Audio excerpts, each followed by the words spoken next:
আজকের দিনে বেশিরভাগ কোম্পানি হচ্ছে প্রাইভেট, একজন মালিক নয়, তোর কাছে একটা শেয়ার থাকলে তুইও মালিক। শেয়ার মানে কি, তার 100 টাকার ধর মূলধন, সে 100 টাকার মূলধনকে সে বললে এবার এই মূলধনের থেকে আমি এবার মালিক থাকবো 51%, বাকি 49% যে কেউ মালিক হতে পারে। এক্সাম্পল দিচ্ছি, ওই 49%-এর মধ্যে তুই ধর 0.01%-এর মালিক হতে পারিস একটা শেয়ার কিনে, রাইট? এবার কাজেই এই শেয়ারগুলো প্রথমে, এবার এই টার্মগুলো একটু বলে নিই, এগুলো ফিনান্সিয়াল লিটারেসিতে খুব কাজে দেবে, মানে যারা ডিল করছে।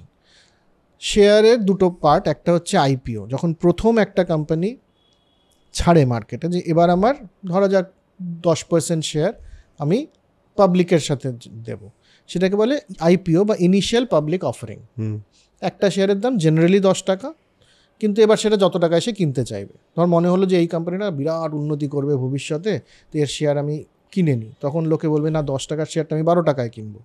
কেউ বলবে না না আমার মনে হচ্ছে আরও বেশি উন্নতি করবে, তো সে ওটা বললে আমি 50 টাকায় কিনবো। করে করে একটা ইনিশিয়াল পাবলিক অফারিংয়ের একটা প্রাইস ঠিক হয়।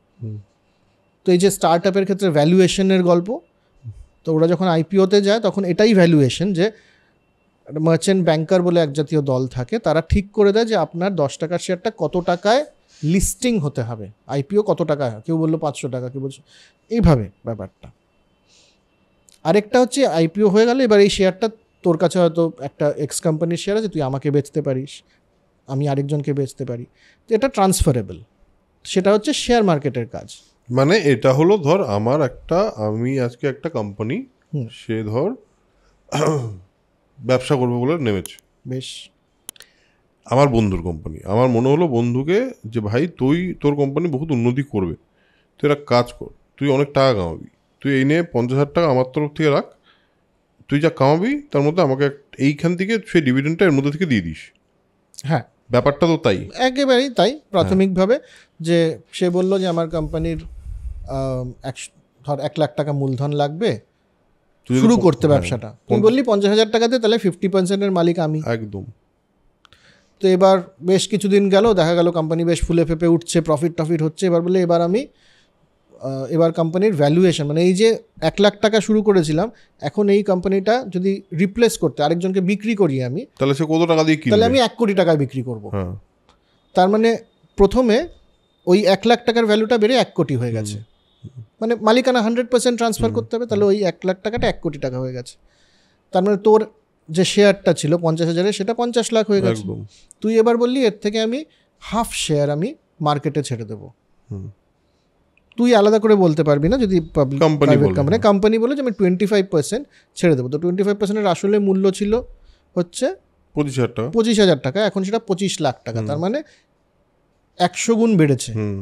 ঠিক আছে, তো তোর যে 10 টাকার শেয়ার সেটা 1000 টাকায় লিস্টিং, রাইট? কারেক্ট, একদম তাই। এইভাবেই শেয়ারের দাম বাড়ে, এবং এটা হচ্ছে ইনিশিয়াল পাবলিক অফারিং। এবার যদি তুই বিক্রি করে দিলি, এবার তো ওটা 1000 টাকায় তোর কাছে আছে।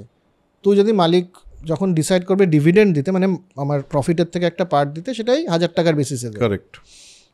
কিন্তু এবার 1000 টাকা তোর কাছে আছে, ধর আমার কাছে আছে তোর শেয়ারের পার্টেরটা 1000 টাকা। এবার আরেকজন বলছে না আমি এটা 1200 টাকায় কিনতে চাই, আমি বলবো হ্যাঁ 1200 টাকায় কিনো। আরেকজন বলছে 1300 টাকায় কিনতে চাই, আমি তাহলে বলবো তুমি 1200 বলছো, 1300 বলছে।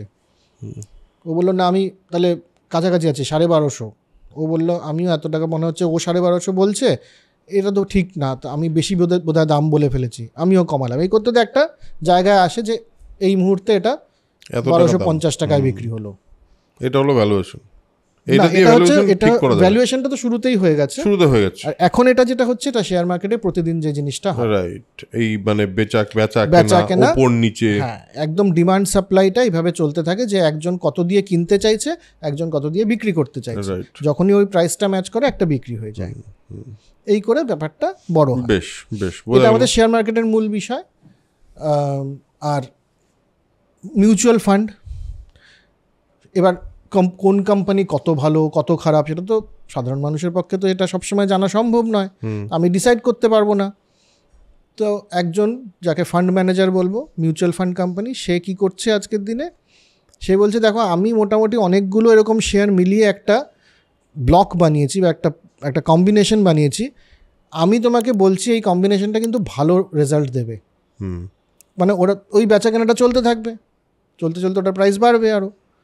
আইডিয়াটা হচ্ছে সব কোম্পানি ভালো করবে, তাই তাদের শেয়ারের প্রাইস বাড়ছে। তো তুই বলি যে হ্যাঁ আমার তত সময় নেই প্রত্যেকটা শেয়ার দেখার, তাহলে তোমাকে আমি দিলাম, মিউচুয়াল ফান্ড কিনলাম। এবার ওরা তোমার হয়ে ব্যাপারটা করছে, কিন্তু করে তুমি একটা ইন্টারেস্ট রেট হিসেবে বা দাম বাড়া হিসেবে ওটাকে পাচ্ছ। এটা হচ্ছে মিউচুয়াল ফান্ড এভাবে কাজ করে।